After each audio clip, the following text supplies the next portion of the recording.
Buenas tardes, estimados participantes. Les damos la bienvenida al primer Congreso de Competitividad Minera y Sostenibilidad Social. A continuación, tendremos la conferencia de la empresa Saleman con el tema ¿Qué es la competitividad en la pequeña minería?, a cargo de nuestro expositor, el abogado Alfredo Javier Salazar Aleman. Adelante, señor Salazar, puede iniciar su presentación. Muchas gracias. Mi nombre es Alfredo Salazar, como indicaron, soy socio de Saleman Consultores. Somos una firma legal especializada en brindar servicios de asesoría legal y técnica con enfoque en el sector de la pequeña minería. Y en esta oportunidad nos hemos permitido preparar una presentación analizando la competitividad de la pequeña minería y viendo algunos otros casos resaltables en la región que deberíamos evaluar. El primer tema que me gustaría comentar es qué es la competitividad y cómo esta funciona en el sector minero. La competitividad es la capacidad de brindar servicios, o en este caso de producir bienes, con el menor gasto posible, obteniendo la mayor rentabilidad y comparándonos frente a otros individuos en el mismo sector. En este caso, nuestra pequeña minería deberíamos evaluar si es competitiva frente a otras industrias de pequeña minería como existen en la región. En el caso, puede existir el caso de Bolivia, el caso de Colombia, el caso de Ecuador, y el caso más resaltable es el caso de Chile con ENAMI, que comentaremos más adelante. Bueno, debemos mencionar que nuestra pequeña minería es básicamente, se dedica a la producción aurífera, y dentro del negocio de la producción de minerales también está el negocio de la comercialización. En nuestro país tenemos un sistema jurídico que ha creado un registro de comercializadores y procesadores de oro que de alguna forma tiene registrados o identificados a las personas que se encargan de comercializar oro con pequeños productores mineros. Como verán, esto ha empezado en el año 2012 y es un número que ha ido decreciendo a la fecha. Debemos señalar que en nuestro país no funcionan las licencias de comercialización de minerales como funcionan en otros países. Y esto es un aspecto muy, muy importante porque si no controlamos la comercialización de los pequeños mineros, no podremos controlar la trazabilidad. Uy, perdón, me pasé de frente a la última lámina.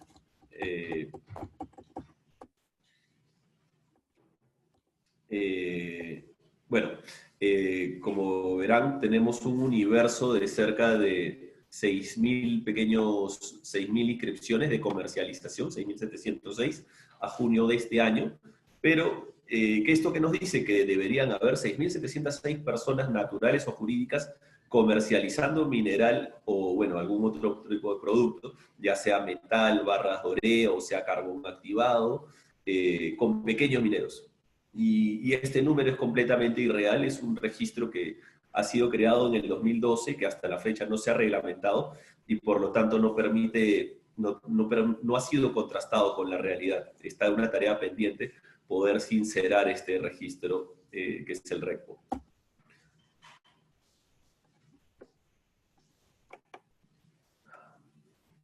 Bueno, el otro tema que tenemos que es importante analizar es si es que todos los sujetos que el Estado quiere formalizar son susceptibles de formalización.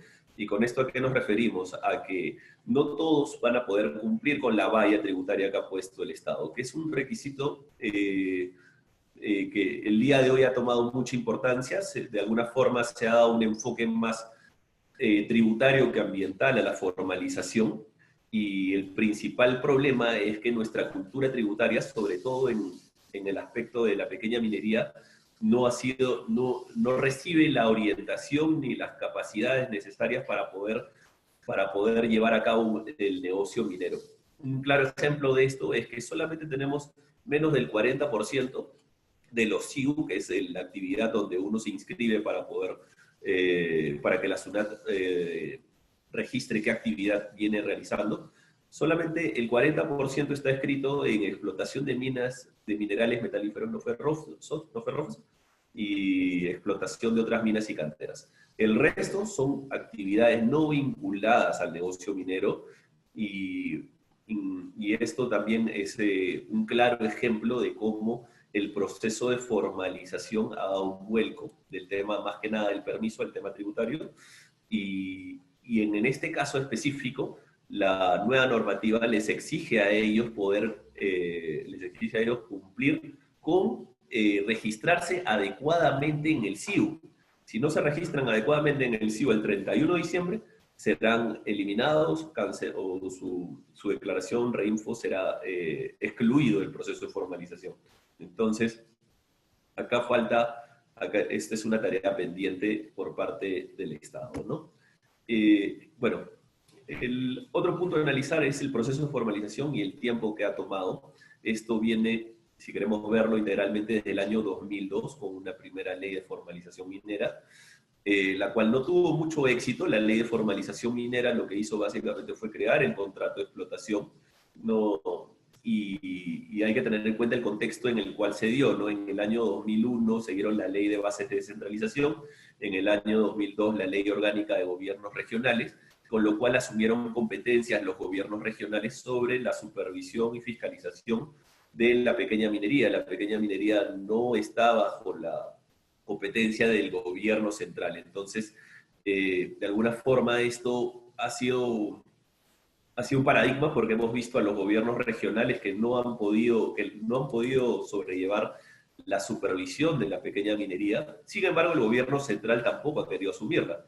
En el año 2012, durante la época del gobierno de Humala, lo que vimos fue una serie de normas que establecieron el ilícito penal de minería ilegal, financiamiento de la minería ilegal. Bueno, ahora está el tema del crimen organizado vinculado a la minería ilegal, y también establecieron el proceso de formalización y las declaraciones de compromiso.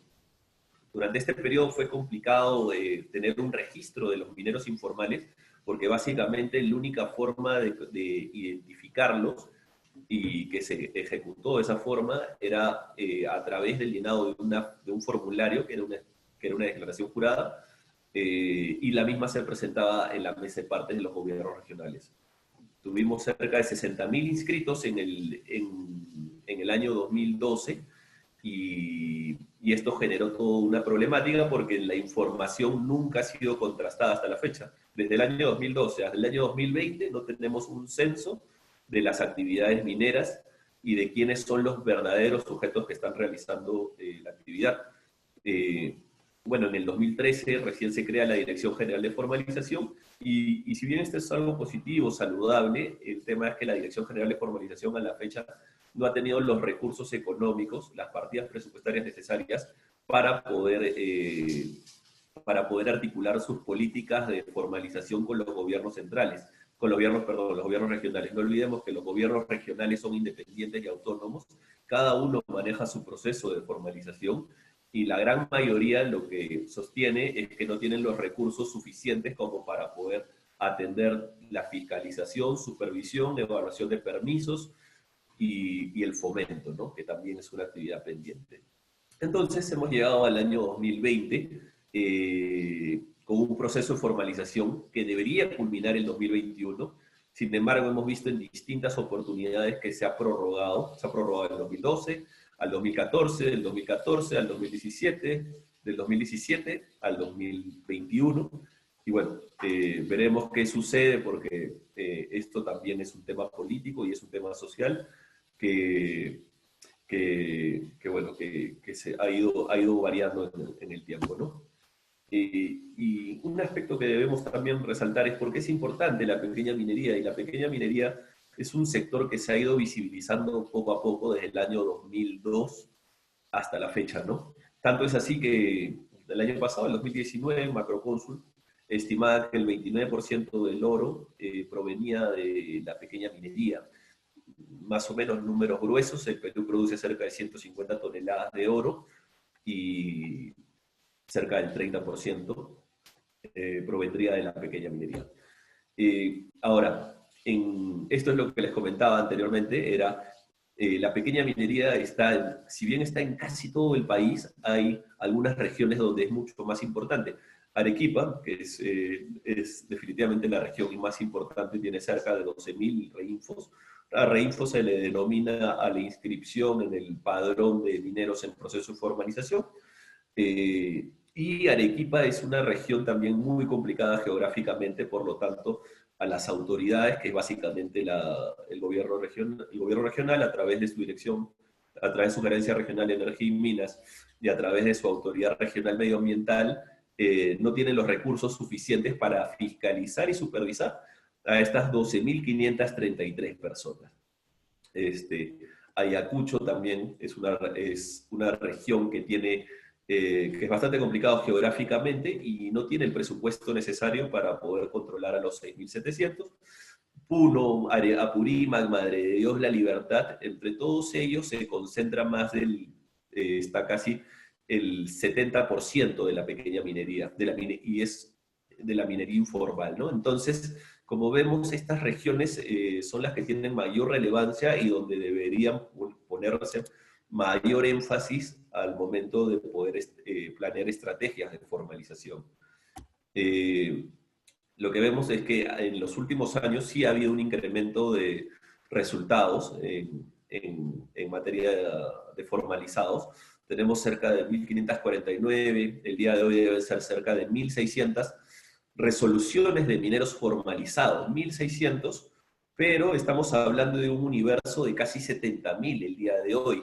Entonces, como veremos, todavía es un número bastante chico que tiene que incrementarse. Cada resolución puede incorporar 1 o 2 o 3 o 4 o 5 mineros. Hay resoluciones que inclusive han formalizado cerca de 300 personas. Entonces, vemos que esta es una estrategia que están adoptando los gobiernos regionales para poder incorporar un mayor número de formalizados al registro. Y bueno, entonces tenemos que evaluar y entender cómo funciona el negocio de la pequeña minería, y este es un negocio que ha ido creciendo poco a poco, tiene más de 20, 25 años de creación, y la pequeña minería lo que ha hecho ha sido darle un espacio o es una fuente de recursos, de ingresos, en sectores o en lugares donde no llega el Estado y donde no hay muchas oportunidades. Entonces, si uno compara el jornal o de lo que puede pagar una faena, una labor minera, frente a lo que puede pagar un jornal de la chacra, de agricultura, siempre la pequeña minería le va a pagar mucho más. Sobre todo cuando se trata de oro y sobre todo cuando estamos en una época de bonanza como la actual, donde la onza de oro supera los $1.900. Para esto debemos distinguir quiénes son pequeños mineros, y los pequeños mineros son personas que pueden producir hasta 350 toneladas día, si es que es un mineral metálico, 1.200 toneladas métricas por día, si es mineral no metálico. Y los mineros artesanales, bueno, funciona de la misma forma, pueden tener hasta 25 toneladas por día en producción mineral metálica, 100 toneladas métricas por día si es que es no metálico. Y en el caso de la pequeña minería, bueno, pueden tener hasta 2.000 hectáreas en petitorios o concesiones mineras, y en el caso de la minería artesanal, hasta 1.000 hectáreas. Pero este es un punto que quería resaltar. No existe una razón, o no he encontrado alguna justificación de por qué se le mide al pequeño minero en función a la cantidad de hectáreas. Finalmente, el pequeño minero puede tener 1.000, 100 o 5.000 hectáreas, pero si él produce 5 toneladas, o 4 toneladas, o 2 toneladas al día, no deja de ser un pequeño minero. Entonces, esta es una norma, bueno, esto se incorporó en el año 91, bueno, del Decreto Supremo del 01492, la Ley General de Minería, y no analiza realmente la capacidad productiva que es que es el principal aspecto, porque en función a su capacidad productiva van a generarse sus impactos ambientales, impactos sociales, laborales, con consecuencias tributarias, económicas. Entonces, poner este tipo de características lo que hace es entorpecer o distorsionar la figura del pequeño productor minero. Yo justamente hablando hace poco con el gerente de fomento de NAMI. NAMI es una empresa minera en Chile que se encarga de comercializar, es una empresa estatal que se encarga en Chile de comercializar con los pequeños productores mineros. Ellos no analizan única y exclusivamente a sus productores en función a la capacidad de producción y no en función a la cantidad de hectáreas que tienen.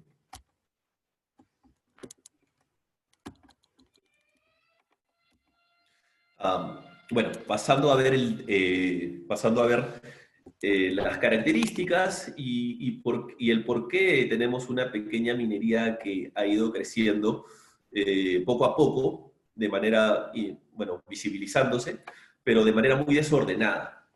Y el principal aspecto acá es que la pequeña minería no ha sido un sector que se ha profesionalizado. Hemos visto muchos sectores, bueno, la minería, la mediana gran minería, es un sector altamente profesional, es un sector con un estándar elevado, y en la pequeña minería no sucede lo mismo. Entonces, vemos que hay una especie de divorcio entre las carreras afines a la minería y la pequeña minería. Esto hace que la minería se vuelva una actividad casi empírica, ¿no? El que es un pequeño minero y ha desarrollado el oficio como tal, no busca tampoco profesionalizarse, lo que busca es generar más ingresos o tener una actividad más importante. Pero esa es una tarea pendiente, es el acercamiento entre las universidades, el Estado y el sector de la pequeña minería para profesionalizar el mismo. Otro tema importante es la falta de incentivos. Esto ha sido cuestionado muchas veces, y la verdad es que el día de hoy no existe un solo incentivo para que un pequeño minero sea formal. O sea, no hay incentivos económicos, tributarios, no hay un incentivo laboral. Lo que hay son obligaciones.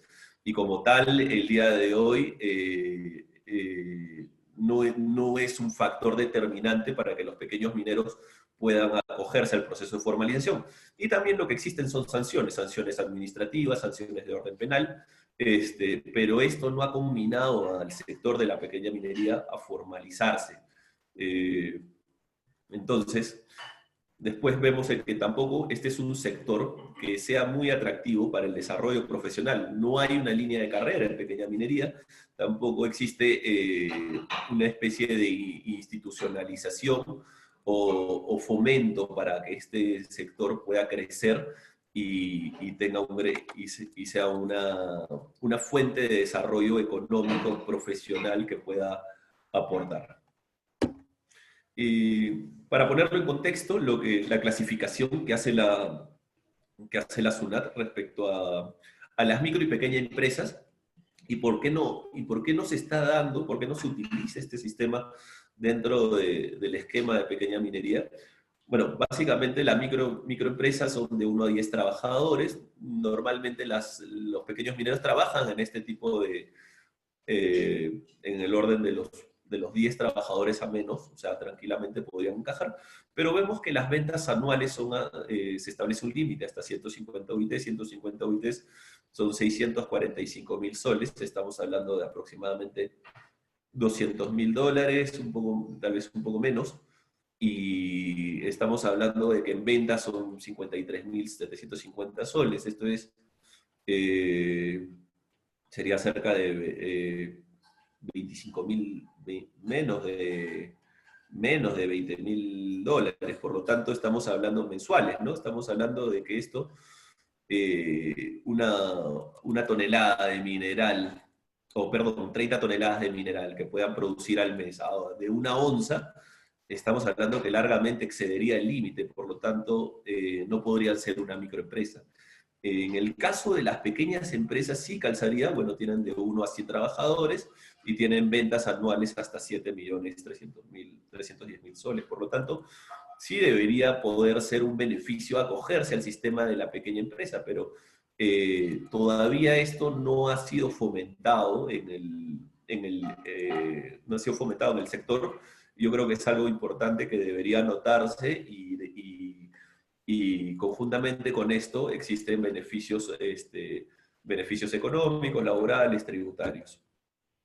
Después, ¿qué vemos? Que otro punto que también ha sido un problema ha sido quiénes dirigen el proceso de formalización. Y si bien el Ministerio de Energía y Minas establece las reglas y directrices, quien lo dirige, quien lo ejecuta realmente, son los gobiernos regionales. En los gobiernos regionales han existido múltiples casos de corrupción,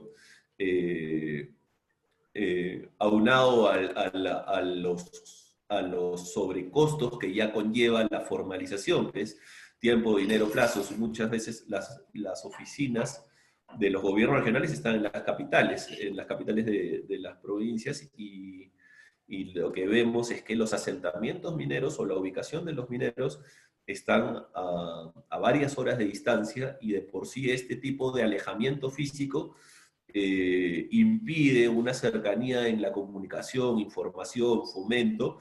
Por lo tanto, el Estado, al estar muy centralizado en las ciudades, no ha podido llevar la formalización correctamente, ¿no? Bueno, después de lo que vemos, después también hemos visto otros problemas que son falta de capacitación del personal. Entendemos que el Ministerio de Energía y Minas y el Ministerio del Ambiente hace capacitaciones al personal de los gobiernos regionales para poder agilizar los procesos de evaluación, fiscalización. El mayor tema es el tema presupuestario. Los gobiernos regionales no tienen grandes presupuestos en el área de energía y minas. Estamos hablando de que los presupuestos rondan el $500,000 exagerando podría llegar a $1,000,000.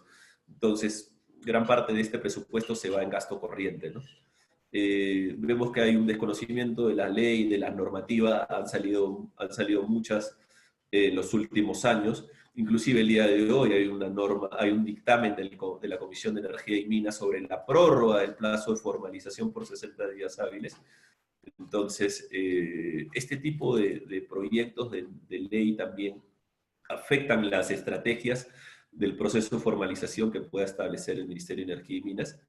Y bueno, un punto crucial es que no existe un fomento, no existe actividad de fomento ni promoción del sector de la pequeña minería. Hace poco estuvimos en un evento que era la joyería, y si esta podía ser abastecida por la pequeña minería, ya que actualmente la joyería nacional tiene que importar oro, a pesar de que el Perú es el séptimo productor de oro a nivel mundial. La joyería nacional tiene que importar oro.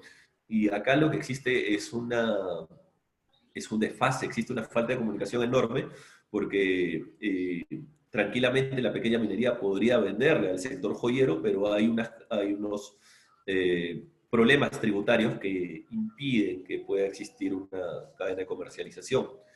Y por último vemos un tema de calidad regulatoria que es bastante deficiente. Muchas normas se hacen sin conocer cada realidad, cada lugar, y no todas las normas son aplicables. Entonces, vemos que a todos se les meten, por así decirlo, en el mismo saco, y esto genera un gran desinterés dentro del proceso de formalización. Bueno, otro punto a notar es que la pequeña minería cada vez va a tomar más cuerpo. Vemos que el cobre es el principal producto nacional dentro de la cartera de exportaciones. El que sigue es el oro, y dentro del oro está el oro de la gran y mediana minería, pero está cerca también el oro de la pequeña minería, que el día de hoy, como hemos mencionado, está rondando el 30%. Tengamos en cuenta que esas son estadísticas con un precio promedio de los últimos años que hemos tenido $1,200, $1,250. El día de hoy estamos a $1,900. Lo que también analizamos es que no existen muchos proyectos de oro. El único que tenemos en cartera, creo, si mal no recuerdo, el día de hoy es San Gabriel, de minas de mediana gran minería. Y con esto, ¿qué quiero decir? Que mientras que la producción de oro de la mediana gran minería está desacelerándose, la producción de la pequeña minería está aumentando. Entonces, tal vez, diría yo que en algún momento vamos a ver que la pequeña minería puede producir igual o más que la mediana gran minería. Eh, Esto es para también contextualizarlo. Vemos que la pequeña minería casi no se ha registrado o es inexistente en otros sectores como de metales base, como el plomo, el cobre, plomo, zinc. O sea, el aporte comparado con lo que explota o produce la mediana gran minería es ínfimo. Sin embargo, vemos que en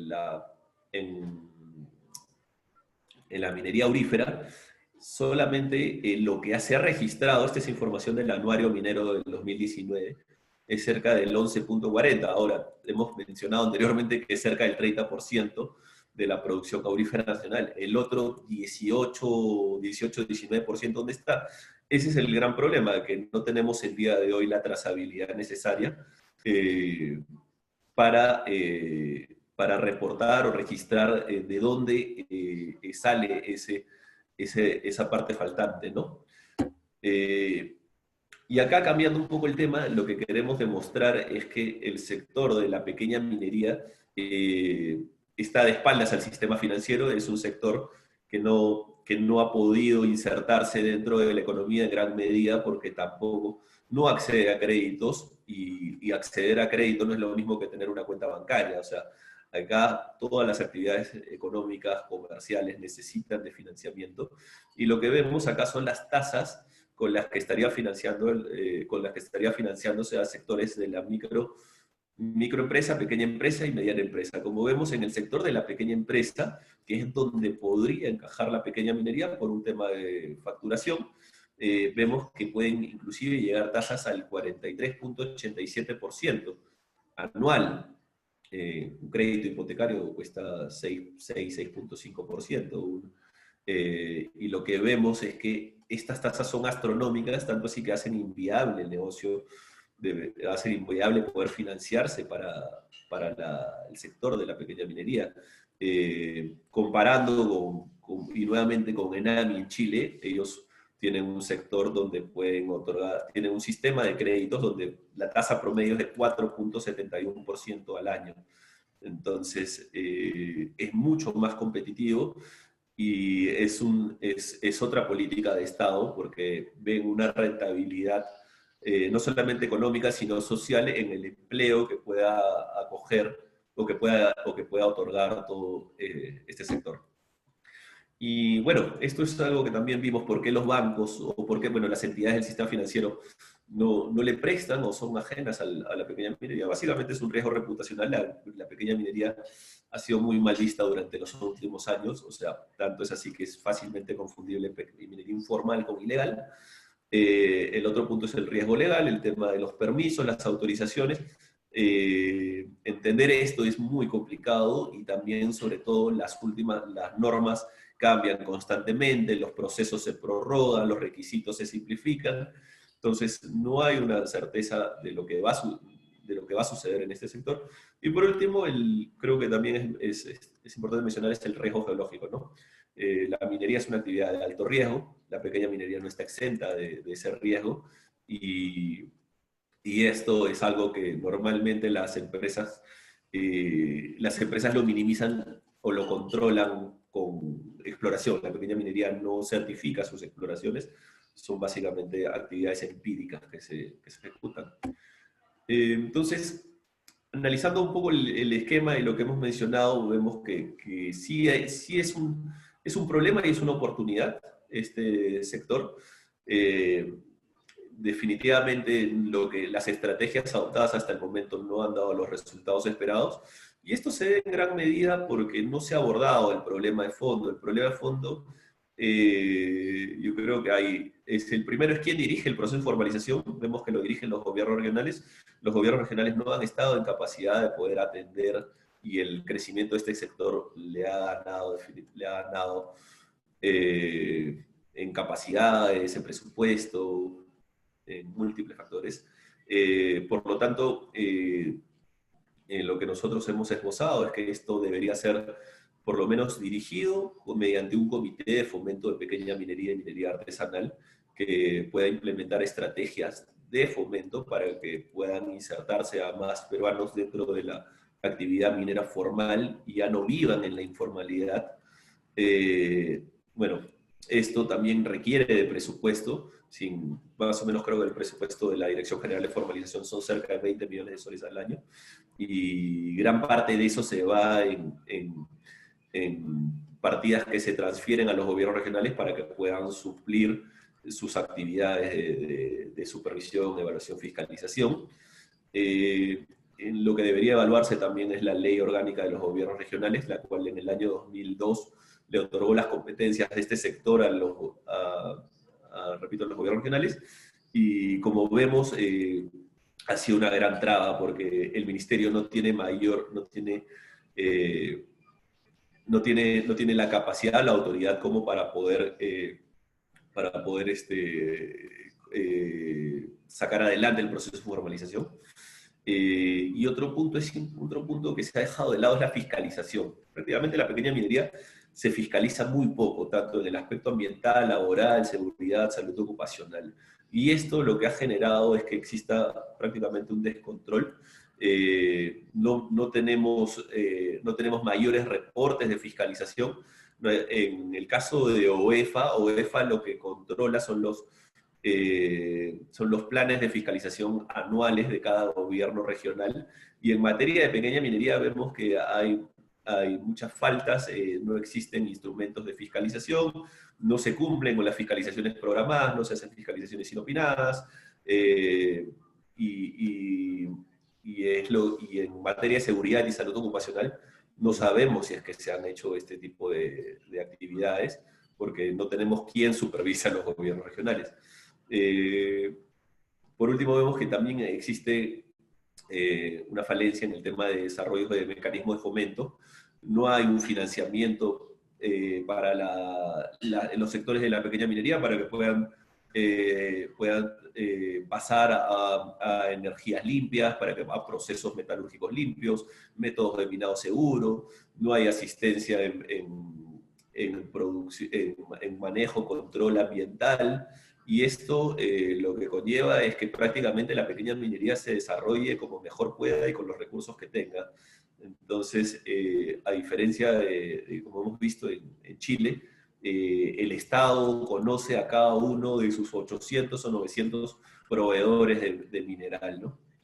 Y bueno, también el tema de los permisos es un factor importante. Los IGAFOM, los IGAC, los expedientes de inicio o reinicio de actividades en los gobiernos regionales demoran años en aprobarse, y esto es un claro desincentivo para el proceso de formalización. Tenemos un plazo, creo, si es de 30 días hábiles para aprobarse el expediente, pero en la práctica nunca se cumple, y es porque vemos que existen miles de expedientes para contados funcionarios. Entonces, si esto no cambia, la formalización no tiene ningún sentido, ¿no? Bueno, vemos que es necesario el trabajo actualmente en coordinación de los gobiernos regionales con el Ministerio de Energías. Vemos que es necesario que se busquen mecanismos de financiamiento para el fomento de la pequeña minería y que se promueva la misma a través de reconocimientos, asistencia, créditos y otro tipo de actividades que generen interés en este sector, ¿no? Esto es un poco para comentarles de lo que estuvimos comparando. En Chile lo que existe son, bueno, la Empresa Nacional de Minería, dice escuela, lo que ofrece son instrumentos de fomento que pueden ir promedio desde los $35.000 hasta el $500.000. Como les comentaba, una tasa promedio es de 4.71%. Y existen distintos tipos de crédito para el desarrollo y preparación de minas, para emergencias, para reactivación de faenas, para inversiones, reemplazo de maquinaria y X créditos que les permiten a los productores desarrollar y convertirse en empresarios mineros para poder aportar con empleo formal, con impuestos y para el desarrollo de su propia comunidad, ¿no? Como conclusión, y finalizando, bueno, este es un sector importante, es estratégico, alberga se estima que es entre 400.000 y 500.000 personas que dependen de la pequeña minería. No es un sector que pueda ser eliminado de la economía del país, es un sector que tiene que insertarse dentro de la economía. Vemos que es un sector con muy baja competitividad, existe una ausencia enorme del Estado en los lugares donde se vienen ejecutando. Y bueno, esto permite, la ausencia del Estado permite de que básicamente subsista como a su libre albedrío, con las condiciones que ofrece el mercado, ya sea el mercado financiero, el mercado comercial.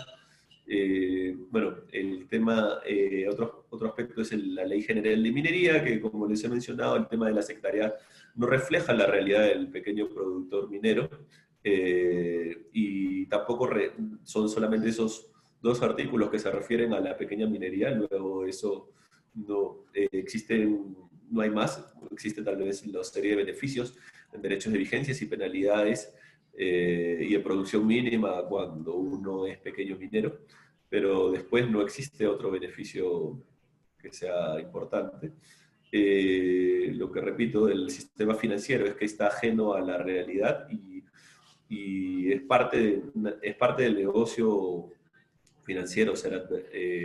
Entonces, en este caso, lo que necesitamos es una intervención, porque si no existe este tipo de actividades de fomento, no va a poder subsistir o no va a poder crearse un sector de la pequeña minería, ¿no? Y por último, la profesionalización de la MAPE, de la pequeña minería, es importante, acercar la pequeña minería a las universidades, al Estado, para que pueda convertirse en un sector atractivo, un sector respetado, un sector responsable. Y para concluir nada más, bueno, estas son de las imágenes que demuestran el orgullo que se puede sentir en otros países con respecto a sus pequeños mineros. En Chile, no olvidemos que hace casi 10 años tuvieron un accidente, bueno, un derrumbe de una mina, y era una pequeña minería, una mina informal, la mina San José. Los 33 mineros fueron rescatados y todo el mundo se siente bastante orgulloso de sus pequeños mineros. Nos ponemos a pensar si eso hubiera sucedido en el Perú, cuál habría sido el desenlace, ¿no? Eso es todo. Gracias por escuchar. Muchas gracias, señor Salazar. En el momento no tenemos preguntas, pero no sé si desea agregar algo más. No, más bien gracias al instituto por esta oportunidad. Esperemos que puedan abordarse estos temas de pequeña minería, de competitividad, y que tengamos un espacio apropiado para conversar sobre ello. Muchas gracias entonces por su participación, señor Salazar. Muchas gracias también a los participantes, a los asistentes el día de hoy. Hasta una nueva oportunidad. Buenas tardes.